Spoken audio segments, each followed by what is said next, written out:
Hey guys, welcome to the video today. In today's video, we are going to be checking out the Oxgord OBD2 scan tool. This is model number MS309.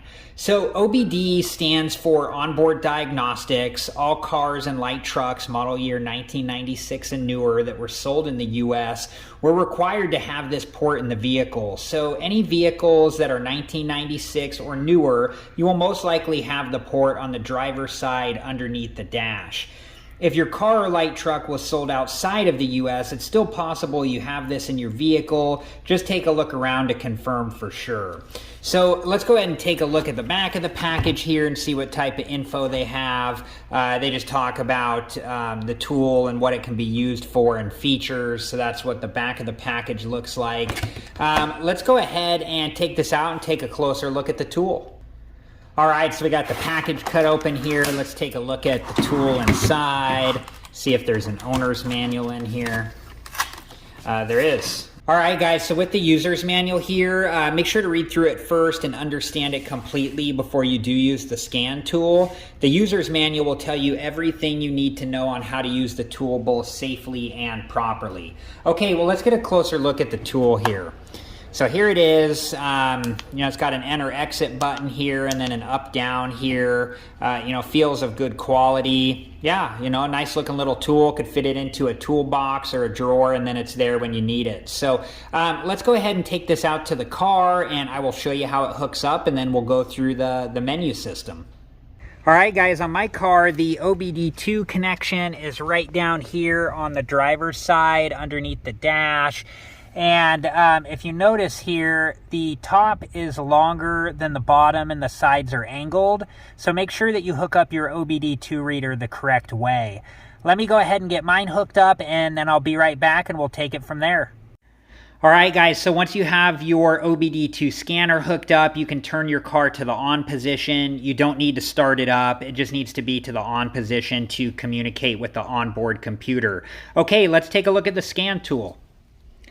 All right, guys, so here is the startup screen of the scan tool, and we have two different options. We have to set up or to scan. So let's go into setup first. And here are different options in the system setup menu. This arrow here, it just goes one direction, so you know.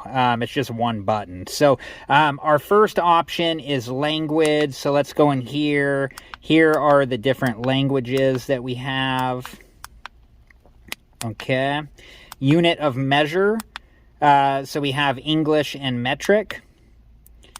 Contrast, so you can change the contrast of the screen if you like. Let's get it back to where it was, or around where it was. And then you can exit out.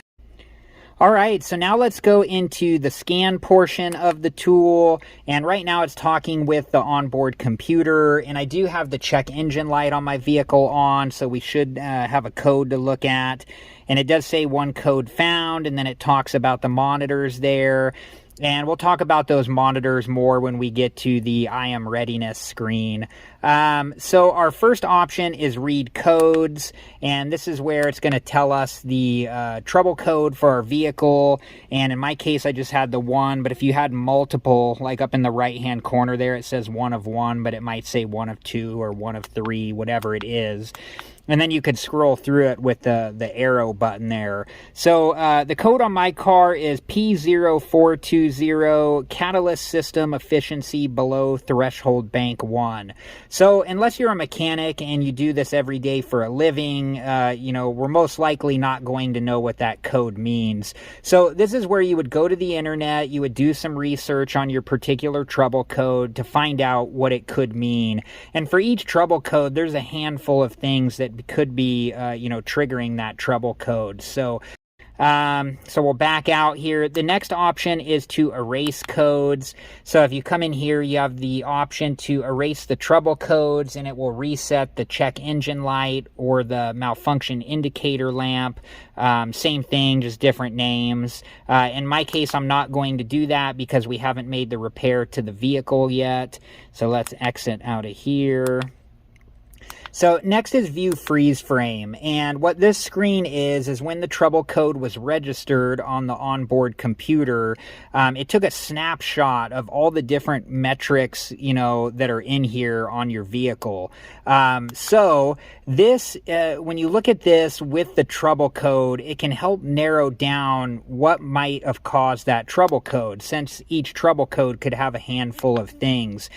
And again, this is where you'd go to the internet and you'd look up, your vehicle and what these specific metrics are supposed to be for your vehicle. And hopefully it would help point you in the correct direction, to narrow down what might be going on with your car. So, okay, let's go ahead and exit out here. All right, so the next option is I am Readiness. Let's go into that one there. And you got a couple different options here. Since diagnostic trouble codes are cleared, or this drive cycle, we'll go into the top one there.